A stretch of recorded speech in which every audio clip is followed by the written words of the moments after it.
नमस्कार दोस्तों, एक बार फिर से आप सभी का हार्दिक स्वागत करता हूं आपके अपने YouTube चैनल रेवंत राज मैथमेटिक्स में। साथियों, ठीक सुबह के 7 बज चुके हैं और अपना जो है पहला मॉडल पेपर जो है आ चुका है रीट 2022 के लिए। साथियों, बात करने वाले हैं हम मनोविज्ञान के मॉडल पेपर की। बहुत ही शानदार ये मॉडल पेपर रहने वाला है, तो जल्दी से आप सभी लोग जुड़ जाइए। फिर इस वीडियो की शुरुआत करते हैं, वीडियो लेक्चर की शुरुआत करते हैं। साथियों, आवाज़ क्लियर आ रही है या नहीं आ रही है, एक बार कमेंट करके ज़रूर बता दीजिए।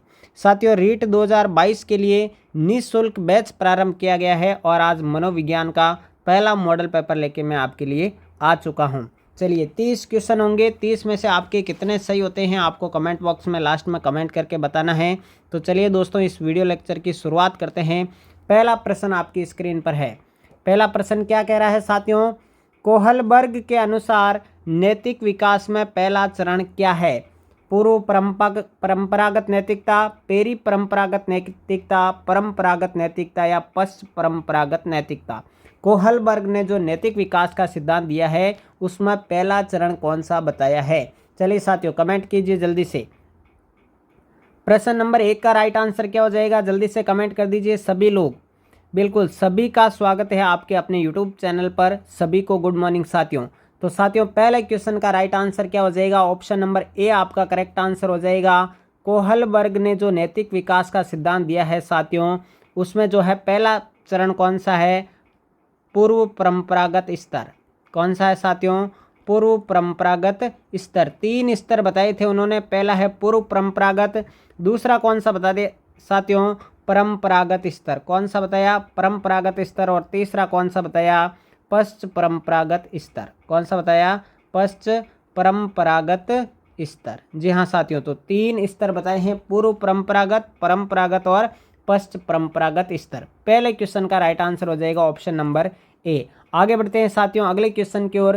प्रश्न नंबर 2 आपकी स्क्रीन पर है। बालक के विकास की प्रकृति के संबंध में कौन सा कथन उपयुक्त है? पहला ऑप्शन क्या है साथियों?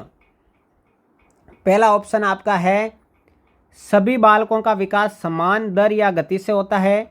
दूसरा है विकास के विभिन्न पक्ष पृथक पृथक होते हैं। तीसरा है विकास विशिष्ट से सामान्य की ओर अग्रसर होता है। चौथा है विकास आनुवांशिक और वातावरण की अंतःक्रिया का परिणाम है। तो चलिए साथियों, प्रश्न नंबर 2 का राइट आंसर क्या हो जाएगा मेरे प्यारे साथियों? प्रश्न नंबर 2 का आपका राइट आंसर हो जाएगा option number D. D option correct answer हो जाएगा साथियों। बालक का जो विकास है वह जो है विकास जो होता है साथियों बालक का, वो आनुवांशिकता और वातावरण, क्या साथियों? आनुवांशिकता और वातावरण दोनों की अंतःक्रिया का परिणाम है। किस क्रिया का परिणाम है साथियों? अंतःक्रिया का। बालक का संपूर्ण विकास के लिए आनुवांशिकता के साथ साथ वातावरण की भी आवश्यकता होती है। अकेला आनुवांशिकता कुछ नहीं कर सकता, अकेला वातावरण कुछ नहीं कर सकता, दोनों की अंतःक्रिया का परिणाम माना जाता है। चलिए साथियों, प्रश्न नंबर 3 की ओर बढ़ते हैं। तीसरा प्रश्न आपकी स्क्रीन पर आ चुका है। शुरू में एक बच्चा अपनी पूरी हथेली का उपयोग करके वस्तु को पकड़ता है। धीरे धीरे वृद्धि और विकास के रूप में बच्चा अंगुलियों और अंगूठों का उपयोग करके वस्तुओं को उठाने के लिए करता है। इस प्रकार की प्रगति क्या कहलाती है? बहुत ही अच्छा और इम्पोर्टेंट प्रश्न। सारे प्रश्न किसी ना किसी परीक्षा में आए हुए हैं। ऑप्शन है सिफेलोकोडल, दूसरा है प्रोक्सिमोडिस्टल, तीसरा है व्यापक से विशिष्ट कार्यवाही प्रगति और चौथा है अनियमित प्रगति।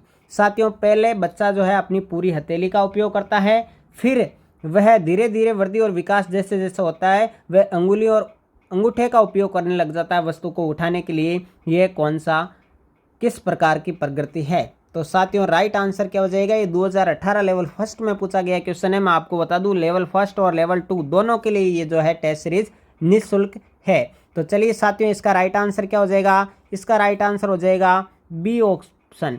कौन सा हो जाएगा साथियों? B option. B option. इसको हिंदी में क्या कहते हैं? देखिए, प्रोक्सिमोडिस्टल। प्रोक्सिमोडिस्टल इसको हिंदी में कहते हैं केंद्र से परिधि की ओर। केंद्र से परिधि की ओर। ठीक है साथियों, क्या कहते हैं? केंद्र से परिधि की ओर। पहले संपूर्ण अंगों का, फिर धीरे धीरे विशिष्ट अंगों का विशिष्ट वस्तु को पकड़ने के लिए उपयोग करता है। अगले प्रश्न की ओर बढ़ते हैं साथियों, प्रश्न नंबर 4 आपकी स्क्रीन पर है। वातावरण वह बाहरी शक्ति है जो हमें प्रभावित करती है, ये किसने कहा है? काफ़ी बार पूछी गई परिभाषा है साथियों। वुडवर्थ, रॉस, एंटोस्टी या इनमें से कोई नहीं। तो मेरे प्यारे साथियों इसका राइट आंसर क्या हो जाएगा? जल्दी से कमेंट बॉक्स में कमेंट करके बता दीजिए। तो साथियों इसका राइट आंसर क्या हो जाएगा? Option number B correct answer हो जाएगा। ये परिभाषा किसकी है साथियों? रॉस की है। बी ऑप्शन करेक्ट आंसर हो जाएगा। जी हाँ साथियों, रॉस ने क्या कहा कि वातावरण वह बाहरी शक्ति है जो हमें प्रभावित करती है। चलिए आगे बढ़ते हैं अगले प्रश्न की ओर। प्रश्न नंबर 5 आपकी स्क्रीन पर है। जीन पियाजे के अनुसार प्रारूप या स्कीमा निर्माण वर्तमान योजनाओं के अनुरूप बनाने हेतु नवीन जानकारी में संशोधन और नवीन जानकारी के आधार पर पुरानी योजनाओं में संशोधन के परिणाम के रूप में घटित होता है। इन दोनों प्रक्रियाओं को किस नाम से जाना जाता है? देखिए, वर्तमान योजनाओं के अनुरूप बनाने हेतु नवीन जानकारी में संशोधन करना और नवीन जानकारी के अनुसार पुरानी योजना में संशोधन करना, अलग अलग नाम रखे गए। वो क्या नाम है? 4 विकल्प आपके सामने है साथियों। चलिए राइट आंसर क्या हो जाएगा साथियों इस प्रश्न का? प्रश्न नंबर 5 का राइट आंसर बता दीजिए साथियों। तो इसका राइट आंसर क्या हो जाएगा मेरे प्यारे साथियों? इसका राइट आंसर हो जाएगा ऑप्शन नंबर सी, समावेशन और समायोजन। जी हाँ साथियों, सी ऑप्शन जिन्होंने भी बताया करेक्ट आंसर है। देखिए सी ऑप्शन करेक्ट आंसर कैसे हुआ? वर्तमान योजनाओं, देखिए समझना, वर्तमान योजनाओं के अनुरूप नवीन जानकारी में संशोधन। क्या नवीन जानकारी में संशोधन करेगा तो उसको तो क्या कहेंगे? उसको कहेंगे साथियों समावेशन। उसको क्या कहेंगे? समावेशन। और नवीन जानकारी के आधार पर पुरानी जानकारी में संशोधन करना, पुरानी जानकारी में संशोधन करना, इसको क्या कहेंगे साथियों? इसको कहेंगे हम समायोजन। क्या कहेंगे साथियों? समायोजन। दोनों वर्ड आपके इजी समझ में आ गए होंगे। प्रश्न नंबर 6 की तरफ बढ़ते हैं। अभिवर्धी शब्द का प्रयोग किया जाता है किसके लिए? बिल्कुल इजी क्वेश्चन है साथियों। अभिवर्धी शब्द का प्रयोग जो है किसके लिए किया जाता है? फर्स्ट ग्रेड 2016 में पूछा गया क्वेश्चन है साथियों। तो अभिवर्धी शब्द का जो प्रयोग किया जाता है वो बालक के शारीरिक विकास के लिए किया जाता है। किसके लिए किया जाता है? शारीरिक विकास के लिए। सी ऑप्शन इस प्रश्न का आपका हो जाएगा राइट आंसर। जी हाँ साथियों, जिन विद्यार्थियों ने, जिन भाई ने, जिस बहन ने ये सी ऑप्शन बताया है, अभिवर्धी का प्रयोग जो है वह बालक के शारीरिक विकास के लिए किया जाता है। अगला क्वेश्चन देखिए, शिक्षण सबसे अधिक प्रभावी होता है जब क्या होता है? जी हाँ साथियों, शिक्षण अधिक प्रभावी कब होता है साथियों? ये एस टेट लेवल फर्स्ट 2015 का क्वेश्चन है मेरे प्यारे साथियों। हरियाणा टेट में पूछा गया क्वेश्चन है।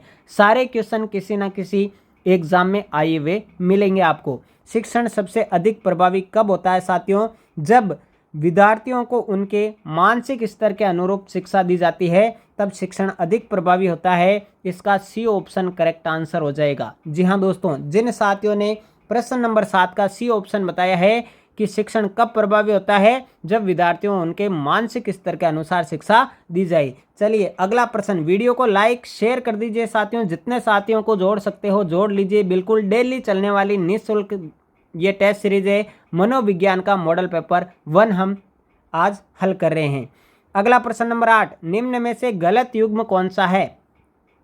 अधिगम का साइन सिद्धांत टोलमैन, अधिगम का क्षेत्रीय सिद्धांत लेविन, सामाजिक अधिगम सिद्धांत ब्रूनर, प्रियतन त्रुटि अधिगम सिद्धांत थॉर्नडाइक। जी हाँ साथियों, राइट आंसर क्या हो जाएगा? जल्दी से कमेंट कर दीजिए।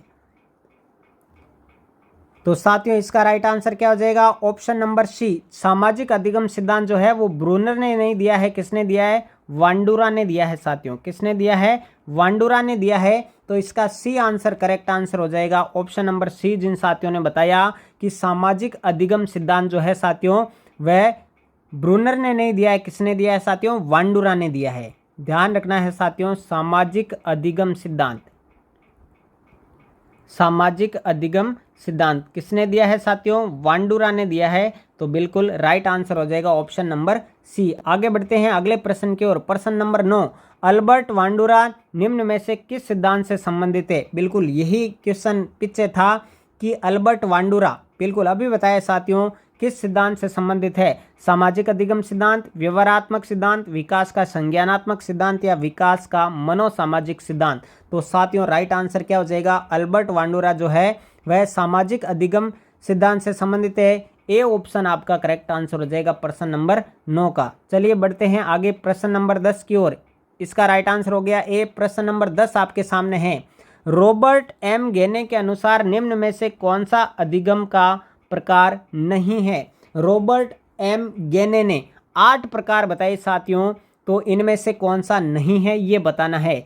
अंतर्दृष्टि अधिगम, संकेत अधिगम, श्रृंखला अधिगम या शाब्दिक साहचर्य अधिगम।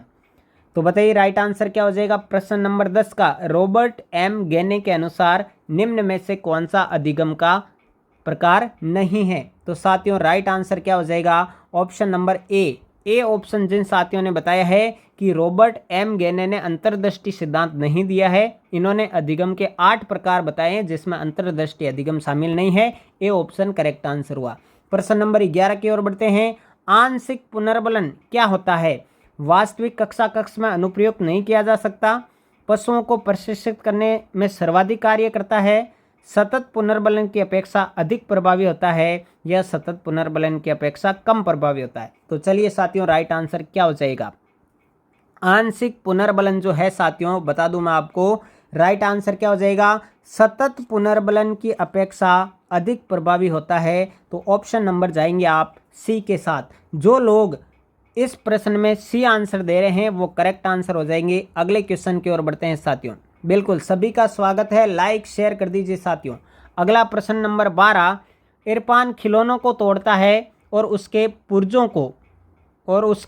पुर्जों को देखने के लिए उन्हें अलग अलग कर देता है। आप क्या करेंगे।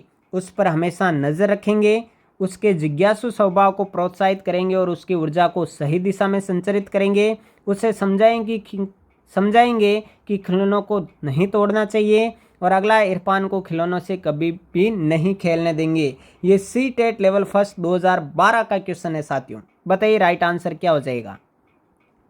तो साथियों इसका राइट आंसर क्या हो जाएगा ऑप्शन नंबर बी। उसके जिज्ञासु क्या हो जाएगा, इसके जिज्ञासु स्वभाव को प्रोत्साहित करेंगे और उसकी ऊर्जा को सही दिशा में संचारित करेंगे। साथियों राइट आंसर क्या हो जाएगा बी ऑप्शन। इस प्रश्न में जिन्होंने भी बी ऑप्शन बताया है बिल्कुल करेक्ट आंसर हो जाएगा साथियों बी ऑप्शन। प्रश्न नंबर 13 की ओर बढ़ते हैं। सीखने की प्रक्रिया में अभिप्रेरणा क्या कार्य करती है। बच्चों में सीखने के प्रति रुचि का विकास करती है। अगला है बच्चों की स्मरण शक्ति को मजबूत बनाती है। अगला है बच्चों को एक दिशा में सोचने की योग्यता को विकसित करती है। और अगला है पीछे सीखे हुए को नए अधिगम से अलग करती है। साथियों सीखने की प्रक्रिया में अभिप्रेरणा क्या करती है साथियों। राइट आंसर क्या हो जाएगा प्रश्न नंबर 13 का, जल्दी से बता दीजिए कमेंट बॉक्स में। तो प्रश्न नंबर जो 13 है इसका राइट आंसर क्या हो जाएगा साथियों। ए ऑप्शन हो जाएगा करेक्ट आंसर। बच्चों में सीखने के प्रति रुचि का विकास करती है कौन, अभिप्रेरणा बच्चों में सीखने की रुचि का विकास करती है। ए ऑप्शन बिल्कुल करेक्ट आंसर है। आगे बढ़ते हैं प्रश्न नंबर 14 की तरफ। गणित में अधिक निर्योग्यता का आकलन निम्न में से किस परीक्षण द्वारा सर्वाधिक उचित तरीके से किया जा सकता है। तो बताइए अभिक्षमता परीक्षण, निदानात्मक परीक्षण, स्क्रीनिंग परीक्षण या उपलब्धि परीक्षण। प्रश्न नंबर 14 का राइट आंसर क्या हो जाएगा। गणित में अधिक निर्योग्यता का आकलन निम्न में से किस परीक्षण द्वारा सर्वाधिक उचित तरीके से किया जा सकता है। प्रश्न नंबर 14 का राइट आंसर हो जाएगा साथियों निदानात्मक परीक्षण। ऑप्शन नंबर बी जिन्होंने बताया है बिल्कुल करेक्ट आंसर है। निदानात्मक परीक्षण द्वारा गणित में अधिक निर्योग्यता का आकलन जो है वो किया जा सकता है। प्रश्न नंबर 15 की ओर बढ़ते हैं साथियों। व्यक्ति के व्यक्तित्व का अध्ययन करने की वह प्रविधि जिसके द्वारा उसकी जीवन शैली, व्यवहार, तौर तरीकों, विचारों और भावनाओं का अवलोकन किया जा सकता है क्या कहलाती है।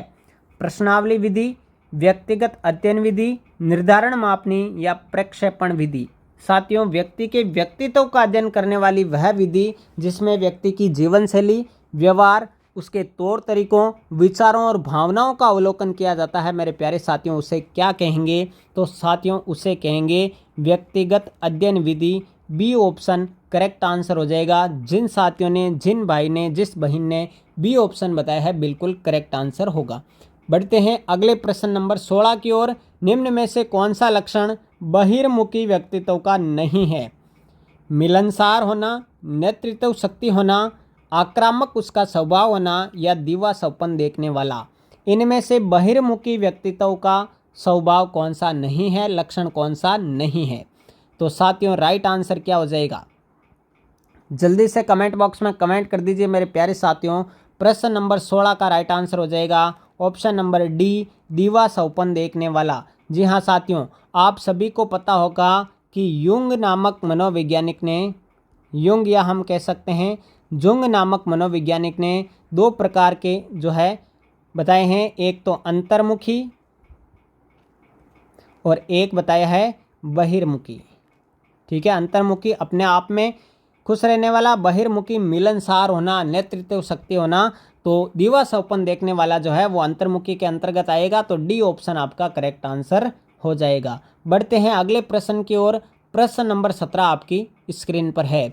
CAT किसके लिए तैयार किया जाता है? CAT में आपको बता दूं बालक अंतर्बोध परीक्षण या बाल अंतर्बोध परीक्षण इसे कहा जाता है।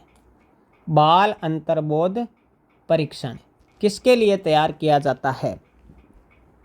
तो साथियों इसका राइट आंसर क्या हो जाएगा? जल्दी से बता दीजिए। प्रश्न नंबर 17 का राइट आंसर हो जाएगा बी ऑप्शन, 3 से 11 वर्ष के आयु वर्ग के लिए जो है बाल अंतर्बोध परीक्षण तैयार किया गया है। बाल अंतर्बोध परीक्षण का मतलब है CAT। क्या है साथियों? CAT 3 से 11 वर्ष की आयु के लिए तैयार किया जाता है और ये बेलाक ने दिया है। किसने दिया है साथियों? बेलाक ने। कब दिया? 1948 में। कब दिया? 1948 में। बढ़ते हैं अगले प्रश्न की ओर। चलिए प्रश्न नंबर 18, गिलफोर्ड के बुद्धि संरचना प्रतिरूप में प्राप्त योग्यता का निम्न में से किस क्रम में नामकरण किया गया है? जो बताए थे उन्होंने संक्रिया, उत्पाद वगैरह जो बताए थे, किस क्रम में उनका नामकरण रखा गया है ये आपको बताना है। तो साथियों उन्होंने कौन सा क्रम अपनाया था? गिलफोर्ड ने जो बुद्धि संरचना मॉडल दिया था, उन्होंने जो घटक बताए थे वो किस क्रम में बताए थे? तो ये साथियों राइट आंसर क्या हो जाएगा? ऑप्शन नंबर ए, संक्रिया, संघटक और उत्पाद। 3 स्तर बताए थे साथियों। पहला बताया था कौन सा? संक्रिया। पहला कौन सा बताया साथियों? संक्रिया। दूसरा कौन बताया? संघटक। क्या बताया? संघटक। और तीसरा क्या बताया साथियों? उत्पाद। क्या बताया? उत्पाद। राइट आंसर हो जाएगा A option. A option correct answer हो जाएगा इस प्रश्न का। प्रश्न नंबर 19 की ओर बढ़ते हैं साथियों। बहुविध बुद्धि सिद्धांत के अनुसार सभी प्रकार के पशुओं, खनिजों और पेड़ पौधों को पहचानने और उन्हें वर्गीकृत करने की योग्यता क्या कहलाती है? बहुबुद्धि का सिद्धांत किसने दिया था साथियों? गार्डनर ने दिया था। किसने दिया था? गार्डनर ने दिया था। तो गार्डनर ने जो है पशुओं, खनिजों और पेड़ पौधों को पहचानने की योग्यता रखने वाले को क्या नाम, कौन सी बुद्धि नाम दिया था, ये आपको बताना है। तो साथियों यहाँ पर राइट आंसर क्या हो जाएगा? ऑप्शन नंबर बी, प्राकृतिक बुद्धि। बी ऑप्शन आपका करेक्ट आंसर हो जाएगा प्रश्न नंबर 19 का। बहुबुद्धि का सिद्धांत किसने दिया? हार्वर्ड गार्डनर ने। किसने दिया है साथियों? गार्डनर ने दिया है। 9 प्रकार की बुद्धि बताई। कितने प्रकार की? 9 प्रकार की। आगे बढ़ते हैं अगले प्रश्न की ओर। चलिए प्रश्न नंबर 20, शिक्षक बच्चों का सृजनात्मक विचारों के लिए प्रोत्साहित कर सकता है। 4 ऑप्शन आपके सामने है साथियों। राइट आंसर क्या हो जाएगा? प्रश्न नंबर 20 का राइट आंसर क्या हो जाएगा? जल्दी से बताइए। प्रश्न संख्या 20 आपके सामने है। राइट आंसर क्या हो जाएगा साथियों? प्रश्न नंबर 20 का राइट आंसर हो जाएगा डी ऑप्शन। शिक्षक बच्चों का सृजनात्मक विचारों के लिए किस प्रकार प्रोत्साहित कर सकता है? उन्हें समस्या समाधान के लिए विभिन्न तरीकों से सोचने के लिए कहकर। ठीक है, जितना ज़्यादा उनको सोचने के लिए क्या जाएगा तो उतना ही ज़्यादा उनके सृजनात्मक विचारों का जो है पृष्ठ पोषण होगा, उन्हें प्रोत्साहित कर सकेगा। प्रश्न नंबर 21 आपकी स्क्रीन पर, सृजनात्मक शिक्षार्थी कौन सा है? सृजनात्मक शिक्षार्थी कौन सा है, विद्यार्थी कौन सा है, ये बताना आपको साथियों। 4 विकल्प आपके सामने है साथियों। ड्राइंग और पेंटिंग में बहुत विलक्षण है, बहुत बुद्धिमान है, परीक्षा में हर बार अच्छे अंक प्राप्त करने वाला, या पार्श्व जिसे लेटरल चिंतन और समस्या का समाधान अच्छा आता है, वह सृजनात्मक है। तो कौन सा है साथियों?